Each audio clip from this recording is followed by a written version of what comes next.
Danny Prince, a fireman, retired from New York, came down here to the lower country to help support the Independence Fund, which does so much marvelous work with the severely injured soldiers. We came down with engine 343, and we brought a piece of steel down to give to Parris Island. We transferred it over with a group of firemen from New York and Raleigh, and we had the Marines take it, and we gave up possession, and they took it, and it was a proud moment. New York City firefighters and myself stood in the back, and we lifted the steel up. It's pretty heavy. We lifted it up, and we passed it over to the drill sergeants. It's like changing of the guard for this piece of steel. And it's amazing because how precious it was to them. Because as we passed it over to the drill sergeants, they passed it over to the recruits and said, "Recruits, we want this in the museum." They put it on a flatbed, pulled it in, took it straight to the museum, inside the museum.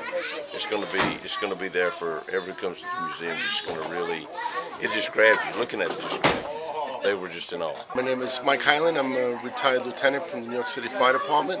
But our main thing was to help with the wounded warriors, and we had a large piece of steel from the Trade Center, and we just returned from Parris Island. We hope they'll never forget, and they'll remember what happened on 9/11. And this is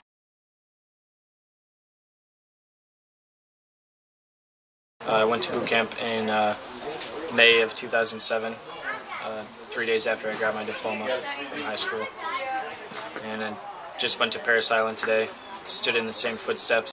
Well, I sat, and my legs stood in the same footsteps that I did when I got off the bus at Parris Island.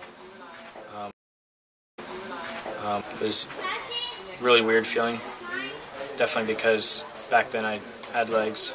Now I'm a man, and I'm an NCO in the Marine Corps, which is a really good feeling because I've been through a lot, and it's good to finally become an NCO. And bringing that piece of steel from the World Trade Center, 9/11, was like a heart-touching thing to trade that monumental piece off to the drill instructors and then to the recruits, and they took it into the museum. It's a really good feeling. You know, they did their little hand salute, you know, to show respect to all those who passed away, and it just felt really good. You know, that everybody gave each other hugs. You know, some of the firefighters had some tears in their eyes because it's a big handoff and everything.